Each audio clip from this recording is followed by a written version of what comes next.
Question है, एक छोटा सा क्वेश्चन दे रहा हूं, करके बताइएगा मुझे। ये एक 20 ओम का रेजिस्टेंस है, ये 40 ओम का रेजिस्टेंस है, ये 40 वोल्ट की बैटरी है, ठीक है। और आसान क्वेश्चन है, थोड़ा वार्म अप क्वेश्चन मान लीजिए आज का। 80 वोल्ट की बैटरी और ये 20 ओम, ओके।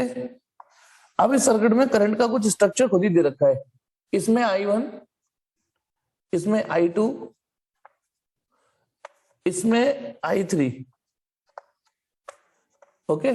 चलिए आपको I1 निकालनी है, शुरू हो जाओ, चलो करके बताओ I1। चलिए इसका आंसर है, अब घर पे करिएगा। I1 इक्वल टू माइनस के 1.2 ampere, I equal to minus का 1.2 एम्पियर, सिर्फ नमन ने आंसर दिया। चलिए नेक्स्ट क्वेश्चन लेते हैं, ठीक करिएगा। ये मैं इसलिए नहीं बता रहा हूं क्योंकि इसमें वही फंडामेंटल है, ठीक है। चलिए अब मुझे बताइए E और R, EMF of a cell, EMF of a cell और क्या कहते हैं एक्सटर्नल रजिस्टर के बीच में ग्राफ दे रखे हैं 4। कौन सा ग्राफ सही है?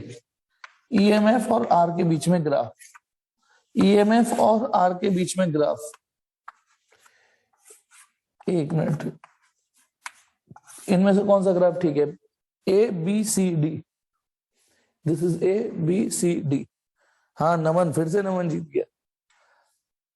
अच्छा कन्हैया, गलत है कन्हैया, फिर से नमन जीत गया। कन्हैया शर्मा 2 भी गलत है, ये दोनों ही गलत हैं।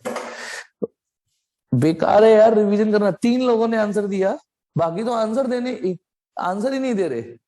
चौथे ने आंसर दिया चेतन, वो ठीक है। 2 ठीक 2 गलत। अंशित भी ठीक है, वेरी गुड। 3 सही 2 गलत। भाई बाकी लोग रिमूव करूं मैं उनको, यदि आंसर नहीं देना चाह रहे तो? और क्या खत्म करूं, रिमूव करूं? जब आंसर देना ही नहीं पसंद कर रहे हो तो रिमूव ही करता हूं, है। कोई डर ही नहीं है। कई लोग तो वीडियो चला के सो भी गए होंगे। चलिए इसका आंसर ये आएगा। अरे EMF थोड़ी नहीं चेंज होता कभी किसी का, EMF थोड़ी नहीं चेंज होते हैं। EMF is a constant physical quantity. Terminal potential difference, ये टर्मिनल पोटेंशियल डिफरेंस और R के बीच का ग्राफ होता है, सही। पर EMF और R के बीच में पूछा है ना, आई डोंट नो कैसे पढ़ोगे यार, गलत यानी। चलिए एक और क्वेश्चन लेते हैं। चलो इसे तो करके बताना, ये तो आसान है, ये तो आसान है। देखता हूं R1 E2 R2। अच्छा अब कभी कभी किसी सवाल में ये बॉक्स दे रखा होता है, इस बॉक्स का मतलब जानते हो? नहीं, इस बॉक्स का मतलब ये ऐसे करके डॉट डॉट डॉट डॉट, इस बॉक्स का मतलब ये होता है कि ये इंटरनल रेजिस्टेंस है जिसे हमने कैलकुलेशन के लिए बाहर निकाल लिया है। बस ये ध्यान रखिएगा कि ये जो है वो है इंटरनल रेजिस्टेंस, पर इसे कैलकुलेशन के लिए बाहर निकाल लिया है। इस बॉक्स का मतलब ये होता है जब बनाते हैं तो ये, और एक ये कैपिटल R है। इनकी वैल्यूज है, मैं लिख रहा हूं और करिएगा सवाल। ये पॉइंट A है, ये पॉइंट B है और ये पॉइंट C है, जिसमें E1 की वैल्यू 2 वोल्ट है, इसकी 6 वोल्ट है, इसकी 2 ओम है और इसकी 4 ओम है, 4 ओम, और एक्सटर्नल रेजिस्टेंस 10 ओम का है। तो इसमें 3 सवाल है। इस सर्किट की करंट निकालिए। करंट का एरो वेरो तो नहीं दे रखा, पर आप निकाल लीजिएगा। करंट ऐसे ही होगी, 6 ये ऐसे होगी करंट। आई निकालिए। 2 सवाल और है, VA माइनस VB भी निकालना है और VA माइनस VC भी निकालना है। चलिए स्टार्ट, आपका टाइम स्टार्ट होता है नाउ। तो जनता की मांग पर इसे बता ही देता हूं, आसान क्वेश्चन था। देखो सबसे पहले तो करंट जो दे रखी है पूरा स्ट्रक्चर सीरीज है, और एक ही बार में लूप लो लगा रहा हूं मैं। कहां से? यहां से स्टार्ट करें, यहां से यहां तक कुछ नहीं, यहां से यहां तक I इंटू 10 प्लस का IR, समझ गए? करंट इंटू रेजिस्टेंस, प्लस का कोई करंट यूज आ रही है। फिर यूं आओ, फिर यूं आओ। अब यही करंट जाएगी प्लस आई इंटू 4, करंट इंटू 4, -6, -6, एक मिनट बेटा। हाँ, तो आई इंटू 4 कहां पे आ गए, हाँ, फिर -6, फिर यहां आएंगे तो ये प्लस का 2, और करंट यूं ही जा रही है तो प्लस का आई इंटू 2 इक्वल टू 0। तो ये 10 और 4 14 और 2 16, और 16 आई, और ये माइनस, ये कितना हो गया 4, -4 उधर जाके 4, तो आई इक्वल टू 1/4 एम्पियर आ रहा है पहली बात तो, यानी 0.25 एम्पियर। सर्किट की करंट तो ये आ गई। अभी किसी और ने भी आंसर दिया है, वो भी शायद गलत है बेटा कृति, शिट, कोई बात नहीं। अब करंट निकाली, इसके बाद मुझे VA माइनस VC निकालना है। गौर करिए, इसमें आप डायरेक्ट फॉर्मूला लगा सकते थे। मैंने पता है इस सवाल की शुरुआत में बोला था ना, ये बॉक्स क्या चीज है, कि ये इसका इंटरनल रेजिस्टेंस है। तो अब आप बताइए, आपको जैसे सवाल ये निकालना है VA माइनस VB, मैं दोनों तरीके से करवा दूंगा, लेकिन डायरेक्ट सोचिए, ये टर्मिनल वोल्टेज ही तो है, ये सेल के टर्मिनल है। अब ए तो सेल का टर्मिनल समझ में आता है आपको, क्योंकि ए, लेकिन आप कहोगे बी कैसे टर्मिनल हो गया, तो फील द सिचुएशन। यदि मैं इस रेजिस्टेंस को उखाड़ के यहां दिखाऊं तो इसे सीधा कर दूं और इसे ये, तो बताओ ये B B B B B होगा कि नहीं? तो this B is negative terminal of cell. मैं इसलिए बोल रहा था कि ये इंटरनल रेजिस्टेंस है। अच्छा, यदि ये एक्सटर्नल रेजिस्टेंस होता तो this will not be the terminal, फिर ये नेगेटिव टर्मिनल नहीं होता, पर ये इंटरनल रेजिस्टेंस है, ये इसके यहां लग रहा है। तो पहले मैं डायरेक्ट बताता हूं। इस सेल को गौर से देखो, इसका यानी एक तरीके से आपको टर्मिनल वोल्टेज निकालना है, तो आप E माइनस IR की फिजिक्स यूज कर सकते हो। इसका टर्मिनल वोल्टेज निकालना है तो इसका EMF है 6 वोल्ट, करंट है 1/4 और रेजिस्टेंस 4, तो ये आंसर 5 वोल्ट आ रहा है, यानी VA भी 5 वोल्ट आ रहा है। और मान लो आपका दिमाग नहीं कर पाया काम ये, तो हमारे पास एक और तरीका है। लो, इस पॉइंट का नाम मैंने कुछ x दे दिया, इस पॉइंट का। अब मुझे बताइए A और X में हायर पोटेंशियल कौन सा है? A और X में हायर पोटेंशियल कौन सा है? ऑब्वियसली A, क्योंकि A हायर पे जुड़ा हुआ है और X लो, तो VA माइनस VX 6 वोल्ट है, VA माइनस VX उसके बीच में 6 लग रहा है। अब इन दोनों में हायर कौन सा है? V, तो VB माइनस VX, इन दोनों में हायर पोटेंशियल भी है, क्योंकि रेजिस्टेंस में करंट का फ्लो देखते हैं, बैटरी में टर्मिनल्स देखते हैं। अब इसे ऑर्डिनरी रेजिस्टेंस मानोगे तो करंट जा रही है, इसमें IR लगा दीजिए, तो बताइए इस पर कितना वोल्टेज आ रहा है? 1। कौन सी physics? IR, V equal to IR, I 1/4 है, रेजिस्टेंस 4 है, तो 1 वोल्ट। अब आपको निकालना क्या है? आपको निकालना है VA माइनस VB। तो मेरे अंगने में तुम्हारा क्या काम है? X हटाना है, तो इसको माइनस कर दीजिए, माइनस प्लस माइनस, तो VA minus VB equal to 5 volt. अब यदि ये फटाफट समझ में आ गया तो जल्दी बताइए VA माइनस VC कितना होगा? जल्दी बताइए VA माइनस VC कितना होगा? VA माइनस VC, जल्दी से। नहीं, गड़बड़ कर दिया चेतन, गड़बड़ है, दोबारा कैलकुलेट करो। VA माइनस VC बताइए क्या आएगा? अरे भाई अब तो बता दो। 1.5 आ रहा है, तो इसका आंसर गलत है क्या? तो मैं देखता हूं इसका आंसर भी, आप सब लोगों का 1.5 आ रहा है, क्योंकि इसका तो 2.5 आ रहा है, तो मे भी आंसर गलत हो। तो इसलिए अब एक काम करते हैं, VA माइनस VC निकालते हैं। A and C are the terminals of this cell, तो बेटा 1.5 होगा, क्योंकि इसका E माइनस IR लगाएंगे, इसका EMF 2 है, इसमें करंट 1/4 है और करंट रेजिस्टेंस 2। हाँ, तो इसका आंसर गलत है बेटा, ये 1.5 ही आएगा। आप लोग ठीक हो बेटा, ठीक, सॉरी बेटा, इसी का आंसर गलत होगा। फिर अब आ जाइए नेक्स्ट क्वेश्चन। कंसेप्चुअल क्वेश्चन थे तो मेरे पास है, काफी क्वेश्चन है, आप करो तो सही। चलिए, क्वेश्चन है मेरा, अच्छा ओरली बताना है आपको।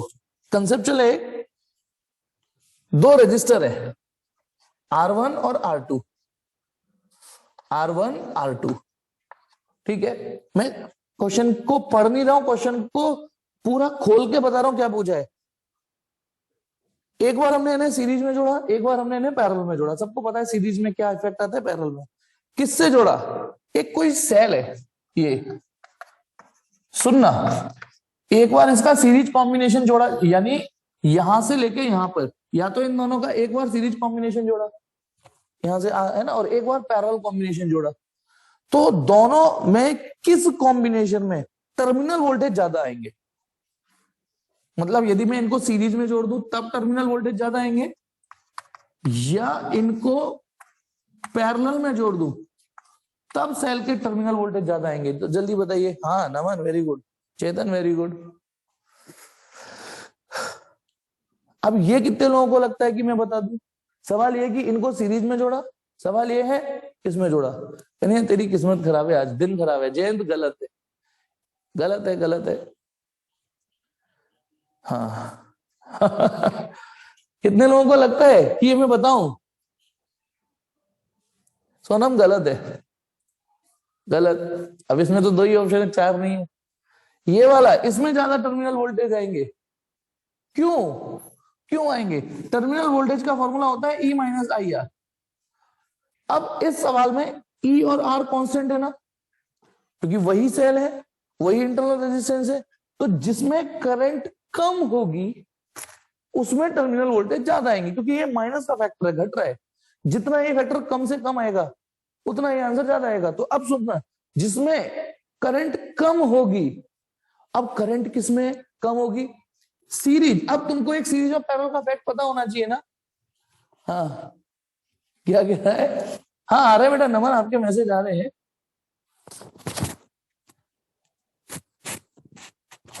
हाँ आ रहे हैं बेटा मैसेज आपके। अब देखिए, तो अब तो मैंने हिंट दे दी जिन्होंने गलत दिया answer. Terminal voltage E minus I R होता है, तो जितनी सेल से आप कम करंट खींचोगे, जितनी कम खींचोगे उतने वो टर्मिनल वोल्टेज ज्यादा दे देंगे।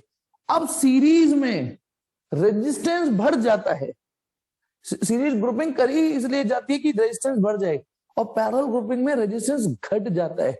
तो अब बताना, इसका पूरे का नाम मैंने RS दे दिया, इस पूरे का नाम RP दे दिया, तो RS RP से बड़ा आता है ना? बोलो, RS RP से बड़ा आता है, सीरीज का रेजिस्टेंस पैरेलल से। तो इसका जब रेजिस्टेंस ज्यादा आएगा तो इसमें करंट कम आएगी ना? नहीं, अभी 10 मिनट पहले की तो नहीं, पर अभी आंसर आ रहे हैं ना आपके। तो इसका मतलब क्या हुआ? इस वाले में यानी terminal voltage in series grouping greater than आएगा terminal voltage when we use this combination in parallel. चलिए नेक्स्ट क्वेश्चन देखते हैं। अब आसान सवालों को नहीं कर रहे हो बेटा, कितना भी रिवीजन करा लो फिर तो। चलिए एक अच्छा क्वेश्चन दूं, मुझे वैसे एक नॉर्मल क्वेश्चन देता हूं, वो मैं खुद करा भी दूंगा। पहले आपसे 12 सेल है बेटा, नंबर ऑफ सेल 12 है, number of cells equal to 12 है। अब उसमें से क्या किया, और सबका ईएमएफ 1.5 वोल्ट है, सबका ईएमएफ 1.5 वोल्ट है, सबका इंटरनल रेजिस्टेंस 0.5 ओम है, सबका internal resistance 12 cell 1.5 volt EMF of each and 0.5 are arranged in M rows each containing N cell. M for mango, mango, M rows। Actually क्या किया है, मैंने डॉट डॉट लगाया है कि हमें नहीं पता कितने सेल हैं, ये 2 हैं, 1 है, 3 है, ये N सेल तो ऐसे हैं, ऐसे करके, फिर ऐसी एक और डुप्लीकेट ऐसे लगा दिए, फिर उसको ट्रिप्लीकेट कर दिया, पता नहीं है ना। ये यहां पे मैंने डॉट डॉट लगाया है, जिसका मतलब ये है हमें ऐसे करके नंबर ऑफ सेल ये नहीं पता एग्जैक्टली कितने हैं, और ऐसे करके M रोज हैं, ये M रोज हैं, और इसके कॉम्बिनेशन को यूज यहां से लेके यहां तक M रोज ये है, और इस कॉम्बिनेशन को यूज किया गया है। हालांकि मैंने एक उसमें भी डाला हुआ है एमसीक्यू के इंडिविजुअल वीडियो में भी डाला हुआ है, calculate the value of N and M for which this combination would send maximum current through an external resistance 1.5 ओम। वो ये कह रहे हैं M और N की वो वैल्यूज बताइए, ऐसे करके कितने और ऐसे करके कितने सेल लगाऊं जिससे कि इस पर ये कॉम्बिनेशन मैक्सिमम करंट कैपेबल हो, मैक्सिमम करंट। अच्छा इसमें एक चीज और बताता हूं, आप यदि सारे सेल सीरीज में लगा लोगे, होता क्या है, सारे सेल सीरीज में लगा लोगे तो मजा आ जाएगा सर, ईएमएफ NE हो जाएगा, 12V हो जाएगा, 12V। लेकिन सीरीज में जोड़ने पर पूरे इंटरनल रेजिस्टेंस भी जुड़ रहे होंगे, तो सर्किट का नेट रेजिस्टेंस भी बढ़ेगा। अब आप बुद्धि लगाना, एक इंजीनियरिंग माइंड, सारे सेल सीरीज में जोड़ दोगे तो इफेक्टिव ईएमएफ बढ़ तो जाएगा, 12 ही हो जाएगा, लेकिन इफेक्टिव इंटरनल रेजिस्टेंस भी बढ़ जाएगा। पैरेलल में लगाने पे ईएमएफ तो नहीं चेंज होता आइडेंटिकल, लेकिन इंटरनल रेजिस्टेंस तो गिरता है। तो पैरेलल कॉम्बिनेशन भी इफेक्ट डाल सकता है, बढ़िया हो सकता है, क्योंकि इसमें इंटरनल रेजिस्टेंस गिरेगा, क्योंकि पैरेलल में रेजिस्टेंस गिरता है। तो ऐसा एक ऑप्टिमम सॉल्यूशन निकालना है, कुछ सीरीज कुछ पैरेलल, जिससे कि एक मैक्सिमम करंट सर्किट को ये दे। तो आपका टाइम शुरू होता है, अब करिए। चलिए, इतनी ही देर का क्वेश्चन था ये। सबसे पहले क्या करेंगे, ये ई ई ई एन ई होगा या नहीं होगा बोलो, सीरीज में ईएमएफ जुड़ जाते हैं, E E E N E. Internal resistance जो इनका R R R R R होगा वो एन आर हो जाएगा, एन आर, ठीक है। सेम अगली ब्रांच का होगा, सेम अगली ब्रांच का है ना, और सेम लास्ट वाली ब्रांच का, जितनी भी है। पहले तो मैं ये मान लेता हूं, इतना समझ में आया, पहले मैं ये मान लेता हूं कि इतना समझ में आया आपको, कि मैंने अभी सिर्फ इसको एक कर दिया, ऐसे ही इसको भी जब एक करोगे तो सेम आएगा। अब बताइए, इसका ईएमएफ एन ई, इसका भी ईएमएफ एन ई, इसका भी ईएमएफ एन ई। तो पैरेलल ग्रुपिंग में याद है ना, ईएमएफ वही रहता है जो इंडिविजुअल सेल का रहता है। आप याद करो, ई E E E E cell यदि पैरेलल में लगाते हैं तो उनका इफेक्टिव ईएमएफ ई ही रहता है, पर क्योंकि यह N E N E N E N E है पैरेलल में, तो इफेक्टिव ईएमएफ एन ई हो जाएगा। हाँ, लेकिन इंटरनल रेजिस्टेंस गिर जाएगा। अब तुमको ट्रिक याद है ना, यदि मान लो मैं आपसे कहता हूं R R R R resistance, ये पैरेलल में है, तो पैरेलल में रेजिस्टेंस आर बाई एन हो जाता है, पैरेलल में डायरेक्ट एन टाइम घट जाता है। पर इन सबका resistance N R N R N R N R है, और ऐसे एम रोज है, एम। तो ये समझिए internal resistance N R upon M, ये वाली बात समझिए, N R N R N R N R. ऐसे कितने एन आर है, एम, एम है, ऐसे ऐसे करके एम है। तो जो इफेक्टिव इंटरनल रेजिस्टेंस हो जाएगा वो हो जाएगा एन आर अपॉन एम। यानी ये चीज डायरेक्ट आनी चाहिए कि ठीक है। उसके बाद ये किससे जोड़ दिए गए हैं, ये जोड़ दिए गए हैं एक रेजिस्टेंस जिसकी वैल्यू है 1.5 ओम। अब एक सिंपल सर्किट है आपके सामने, इसमें करंट का, ठीक है ना। अब आपको एक बात पता होनी चाहिए, जब इस तरीके की मिक्स ग्रुपिंग होती है, इस तरीके की मिक्स ग्रुपिंग होती है, मिक्स, तो सर्किट में करंट मैक्सिमम तब होती है जब ये और ये बराबर हो, जब ये और ये बराबर हो, समझना, ये और ये बराबर हो, तब सर्किट में मिक्स ग्रुपिंग में करंट मैक्सिमाइज कर पाओगे। तो for maximum current N R upon M 1.5 आएगा।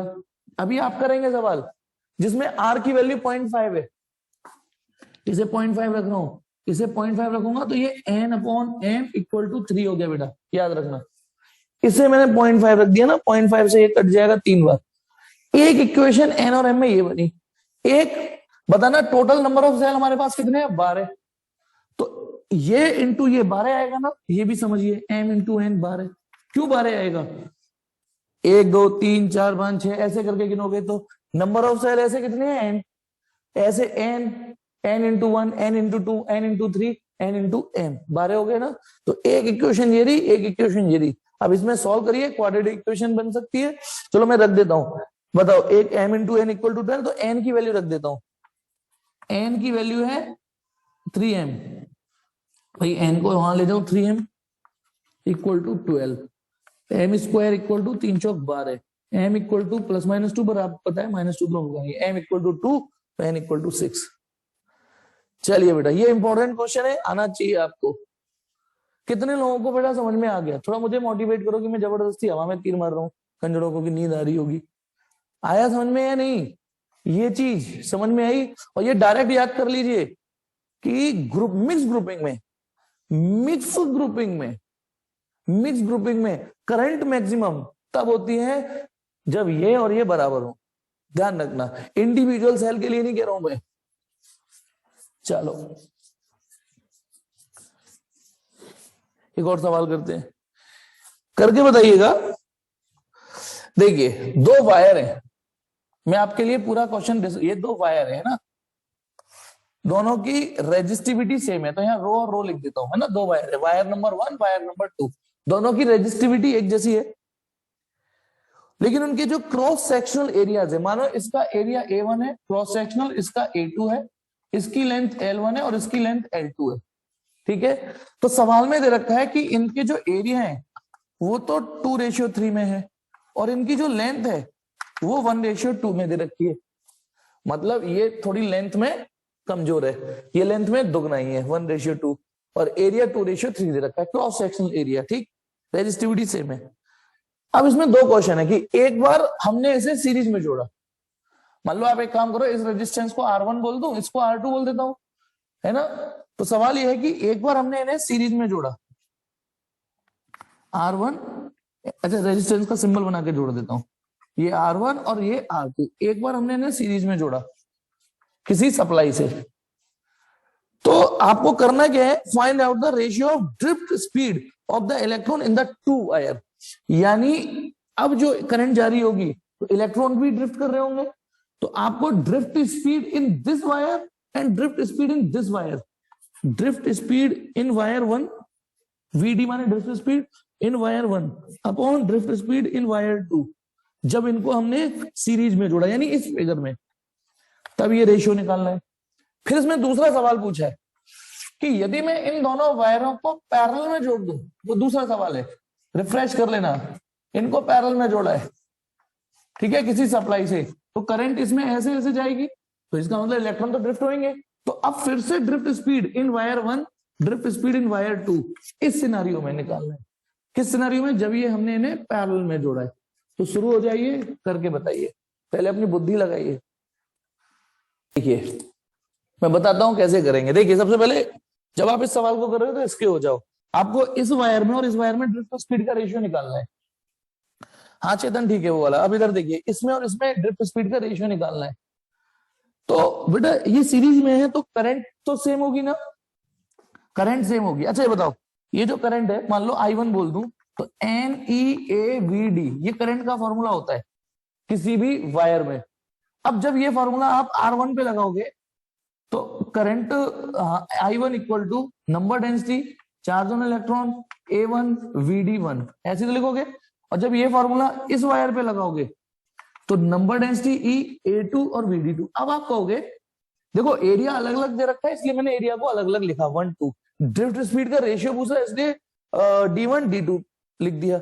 लेकिन N पर 1 2 और E पर 1 2 क्यों नहीं, क्योंकि E तो यूनिवर्सल कंसेप्ट है, 1.6 इंटू 10 की पावर -19 यूनिवर्सल कांस्टेंट है। और नंबर डेंसिटी क्योंकि सेम मटेरियल के वायर है, इसलिए स्टार्टिंग में बोला था रेजिस्टिविटी सेम है, सेम मटेरियल पे तो नंबर डेंसिटी भी सेम होगी। हालांकि मैंने I पर 1 2 लिख दिया है, पर आप खुद बताइए क्योंकि ये सीरीज में तो दोनों सेम होंगे ना, तो यानी I1 इक्वल टू जब आप I2 करोगे तो आप बताओ तो ये इससे कट जाएगा, तो A1 VD1 equal to A2 VD2, drift speed in 2। तो बताइए VD1 upon VD2, A1 upon A2 आ रहा है, A2 upon A1, VD1 upon VD2, A2 upon A1, यानी और A1 अपॉन A2 2/3 है तो ये 3:2 आएगा। हाँ तो 3:2 आ गया इसमें। तो चलिए अब सेम बुद्धि यहां लगाते हैं, यहां करंट इसमें I1 और इसमें I2 जाएगी, इसमें सेम नहीं होगी पर इसमें वोल्टेज तो सेम होंगे, ठीक है। तो अब आप बताइए ये हमें निकालना है। अब दोबारा से इसमें ड्रिफ्ट स्पीड और इसमें ड्रिफ्ट स्पीड, तो हाँ बेटा नमन ठीक है दूसरे वाले का। बताइए यदि मैं करंट का फॉर्मूला NEAVD लगाऊं तो I1 NEA A1 VD1 और I2 NEA A2 VD2 लगाऊंगा। लेकिन जिस तरीके से आपने इन दोनों करंट को इक्वेट कर दिया था, इसमें तो दोनों करंट इक्वेट नहीं कर सकते ना, नहीं कर सकते। हाँ अब देखना मैं जो बोल रहा हूं, ये जो करंट होगी ये V अपॉन R1 होगी कि नहीं होगी, सोच के बताओ। V अपॉन R1, अच्छा मेरे दिमाग में क्या चल रहा है, इसमें करंट तो सेम है नहीं, वोल्टेज तो जो भी आप यहाँ वोल्टेज दोगे वो दोनों पे सेम जाएंगे, तो एटलीस्ट वोल्टेज तो कटेगा V अपॉन R1। और इस I2 को लिख देता हूं V अपॉन R2। तो या तो डिवाइड कर दो या बताइए R1 वहां पहुंच जाएगा, देखो ये अपॉन में, ये अपॉन में, तो अब देखो R1 वहां पहुंचा देता हूं, ये R1 हो गया, इस R2 को वहां पहुंचा दो, तो अब दोनों वोल्टेज सेम है ना। अच्छा मैंने यही फॉर्मूला क्यों चुना, क्योंकि इसी फॉर्मूले में तो ड्रिफ्ट स्पीड आ रही है। तो अब जब दोनों को इक्वेट करूंगा तो एनी कट जाएगा, A1 VD1 R1 equal to A2 VD2 R2। अब VD1 upon drift speed in second wire A2 upon A1 और R2 अपॉन R1। अब इसमें ये आपको R2 R1 का रेशियो और निकालना पड़ेगा। अब R2 R1 को आप रो LA लिख सकते हो, रो LA। अच्छा एक चीज मैंने गड़बड़, और जल्दी करते हैं, सुनो, ये था R1, इस R1 को रो LA लिख दो। देखो देखो देखो, एक काम करते हैं और इजी करता हूं। देखो I बराबर NEA VD होता है, ठीक है। I को V अपॉन R लिख देता हूं तो वो NEA VD हो जाएगा। फिर इस R को वहां ले जाता हूं, ठीक है। अब इस R को रो LA लिख दो, NEA VD, इसको रो LA लिख दो, तो A से A कट गया। हाँ अब बताइए ये फॉर्मूला में इस पे लगाऊं तो V1 इक्वल टू V2 होगा कि नहीं होगा? ये दोनों वोल्टेज सेम होंगे। तो अब बताइए, तो NEVD1 रो L1, NEVD2 रो L2। समझे या नहीं समझे ये बताओ? जहां मुझे 1 2 लगाना है मैं वहां लगाऊंगा, रो पे नहीं लगाऊंगा क्योंकि मटेरियल सेम है। तो NE रो कट गया। अब जो VD और V1 का रेशियो आएगा वो L और L2 और L1 के रेशियो पे आएगा। अब आप समझदार हो क्या आने वाला है आंसर। चलिए ये क्वेश्चन पे भी कई लोग टैं बोल गए। चलिए नेक्स्ट क्वेश्चन करते हैं। नेक्स्ट क्वेश्चन,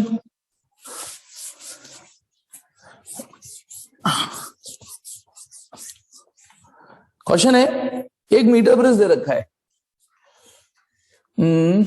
ये मीटर ब्रिज है,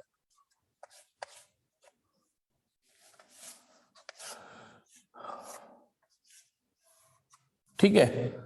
ये ए से लेके सी तक वही मीटर ब्रिज वायर, यहां पर एक 4 ओम का रेजिस्टेंस लगाया है आर वैल्यू 4 ओम का, is connected to one of the gap in a meter bridge which use a wire of 1 meter। ये 1 मीटर का वायर है, which use 1 meter wire and unknown resistance x। इस x की value तो नहीं दे रखी, पर ये दे रखा है कि ये x 4 ओम से बड़ा है, यानी इससे बड़ा है। 4 ओम से मतलब इससे बड़ा है, वो ये दे रखा है। is connected in another gap as shown in figure। the balance point is noticed at, battery लगा रहे, ये 1 मीटर का वायर है, balance point is noticed at L centimetre from positive end of the battery. ये L centimetre पर, तो ये क्योंकि 1 मीटर का है तो 100 माइनस L सेंटीमीटर हो गया। ये सिनारियो क्वेश्चन पढ़ रहा हूं मैंने क्वेश्चन बोला नहीं है आपको।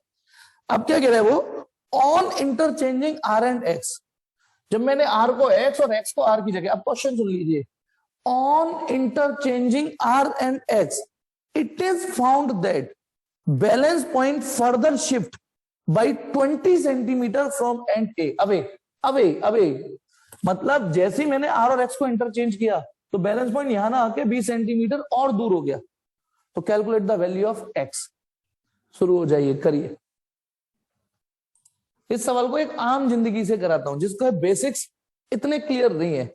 आप बताइए, ये जो पोटेंशियोमीटर बना हुआ है इसमें यदि मैं बैलेंस मतलब ये अपॉन ये लगाऊंगा 4 अपॉन एक्स, ये अपॉन ये equal to L upon 100 minus L आएगा, ठीक है। ये तो पहली सिचुएशन। दूसरा सिनेरियो क्या था कि ये पोटेंशियोमीटर था, मैं ऐसे ही बना देता हूं रफली। अब ये पोटेंशियोमीटर, ये वायर उसका, ये बैटरी। अब सवाल ये कह रहा है कि यदि मैंने यहां पर X लगा दिया और यहां पे 4 ओम लगा दिया, इंटरचेंज कर दिए, तो बैलेंस पॉइंट यहां आ गया है, यानी ये लेंथ जो L थी वो L+20 हो गई है, L+20। तो ये लेंथ 80 माइनस L हो जाएगी। 100 में से घटाओ भाई, ये टोटल लेंथ 100 है, 100 में से इसे घटा दो तो वो यही आएगी। इतना तो समझ गए ना। जब उसने बोला है कि लेंथ जो L पे थी वो L+20 हो गई है, 20 सेंटीमीटर अवे मूव कर गई है, तो फंडामेंटली अब आप बताइए ये अपॉन ये x upon 4 equal to L+20 upon 80 minus L। अब इसको या तो इसको पलट लो, बताइए तो 4 अपॉन एक्स। हालांकि स्मार्ट बंदे ना डायरेक्ट ये अपॉन ये, जब आप ये अपॉन ये लगाते हो तो ये अपॉन ये करोगे, लेकिन जब ये अपॉन ये करोगे तो पहले ये लेंथ ले लो। तो एक काम करता हूं, 4 upon X this upon this equal to 80 minus L और L+20। क्लियर है? अब बताइए दोनों के LHS सेम है तो RHS सेम करूं। RHS सेम तो L upon 100 minus L equal to 80 minus L upon L+20। Cross multiply कर दीजिए, इसका इससे करोगे तो एल स्क्वायर प्लस 20L, इसका इससे कर दीजिए, ये तो लंबा, पहले 80 का करता हूं, तो 8000 माइनस 80L, फिर इस L का कर दीजिए माइनस 100L और plus L square, thank God L square cut गया। तो सॉल्व करो, 80 180 20 200L equal to 8000, L equal to आ गया 40 सेंटीमीटर। और जब ये L 40 आ गया तो यहां रख के X निकाल सकते हो, देखो 40 अपॉन 60 X 6 ओम आ गया। ये तो थी आम जिंदगी, लेकिन जिसके टेक्निकल स्ट्रांग है उनके लिए एक फटाफट ट्रिक बताता हूं। देखिए एक बात बताइए, जब आप इसे इंटरचेंज करोगे तो नीचे की लेंथ भी तो इंटरचेंज हुई होंगी, बोलो, नीचे की लेंथ भी तो इंटरचेंज हुई होंगी। ये बोलो, यदि आपने इसको इधर कर दिया होगा तो बैलेंस पॉइंट की लेंथ चेंज हुई होंगी। तो इसका मतलब जो लेंथ ये है वो लेंथ अब ये हो गई है, और जो लेंथ ये है वो अब ये हो गई है।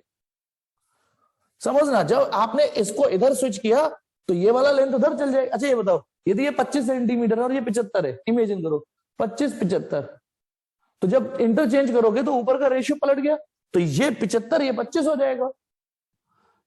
तो अब इसका मतलब ये है कि ये जो L है वही है 80 माइनस L, ये लेंथ इधर आ गई है। इसमें देखो फटाफट 2L इक्वल टू 80 और L इक्वल टू एक झटके में 40 आ गया। यानी L तो निकालना पड़ेगा, लेकिन इसमें इजीली निकल रहा है। या फिर ये वाली लेंथ ये है, ये वाली लेंथ इधर शिफ्ट हो गई है, 100 माइनस L, ये वाली जो लेंथ है वो L प्लस 20 हो गई है, L प्लस 20। अब इसे सॉल्व करना, तो ये L वहां जाकर 2L 80, फिर भी वही आ रहा है। दूसरा वाला तरीका कितने लोगों को समझ में आया? L आया है लेकिन अभी, फिर L इसी में रखना पड़ेगा और X 6 ओम आ जाएगा। दूसरा वाला तरीका कितनों को समझ में आया है? ठीक, दूसरे वाले को कंटिन्यू करना था हमको। चलिए एक और क्वेश्चन लेते हैं, ठीक है, चलिए।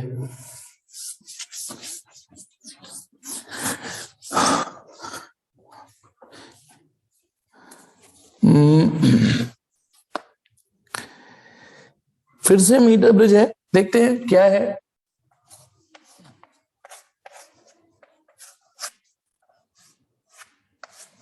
ठीक, यहां पर एक X ओम है, X, यहां पे Y है, लेकिन Y की वैल्यू दे रखी है 2, ओके 2 ओम। आगे क्या दे रखा है? नीचे ये वायर है, A B वायर दे रखा है, बैटरी है, galvanometer, null point J। In एवं metre bridge AB is 2 metre. अच्छा, इसमें AB की लेंथ 2 मीटर दे रखी है, तो ध्यान रखना इस बात को, 2 मीटर लेंथ दे रखी है, AB is 2 metre long wire. If balancing length AJ is 1.2 metre, balancing length ये 1.2 मीटर है AJ, देन कैलकुलेट X, फिर तो कैलकुलेट X करना है। फिर आगे क्या है? The resistance per unit length of wire AB, resistance per unit length of wire AB, वो दे रखा है हमको 0.01 ओम पर सेंटीमीटर, वो दे रखा है। तो also calculate the current drawn from a cell, यदि इसका EMF 4 वोल्ट हो और नेग्लिजिबल इंटरनल रेजिस्टेंस हो। ये तो आसान सवाल है, करिए। मुझे लगा कोई हैवी सवाल होगा, करिए। चलिए, कई लोगों का ठीक आ रहा है तो इसे घर पे ही कर लेना। तो आंसर डिस्क्लोज कर देता हूं, X की वैल्यू 3 ओम है, घर पे करना, और करंट आ रही है 2.8 एम्पियर। तो छोड़ो इस सवाल को, क्योंकि इसे तो छूटते ही कई लोगों ने आंसर दे दिया, इसका मतलब इस सवाल में दम नहीं है। तो दूसरा सवाल लेते हैं थोड़ा, है ना। फिर से मीटर ब्रिज,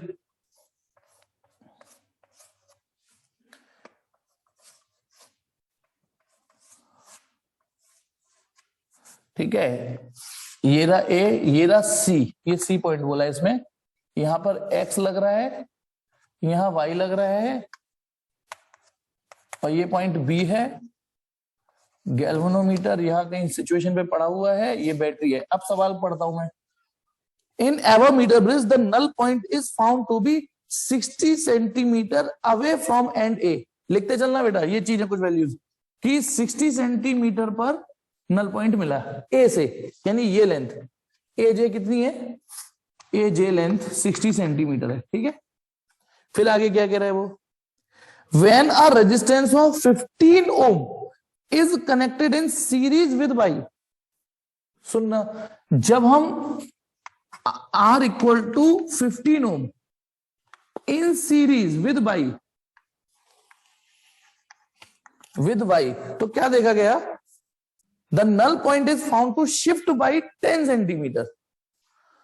अच्छा पहले मुझे ये बताइए, इसमें एक लाइन लिखी है वो मैं अभी पढ़ नहीं रहा हूं, यदि मैं y के साथ सीरीज में कुछ जोड़ता हूं तो नल पॉइंट लेफ्ट में खिसकेगा या राइट में खिसकेगा, ये बताओ, मतलब टुवार्ड्स ए खिसकेगा या टुवार्ड्स सी खिसकेगा, बताओ। चलो पहले इतना अपना टेक्निकली ये बताइए, यदि मैं यहां सीरीज में जोड़ता हूं कुछ तो ये किधर खिसकेगा। हाँ अवन और नमन ने ठीक बताया, कन्हैया गड़बड़ हो गई, गड़बड़, चेतन ठीक, कृति ने ठीक बताया, हर्ष ने ठीक बताया। ये जब आप इसमें सीरीज में कुछ जोड़ोगे तो ये वाला रेजिस्टेंस हैवी हो जाएगा, ज्यादा हो जाएगा ना पहले, तो फिर इसे अपने सामने वाली भी आर्म ज्यादा चाहिए, तो ये लेफ्ट में खिसकेगा, लेफ्ट में खिसकेगा।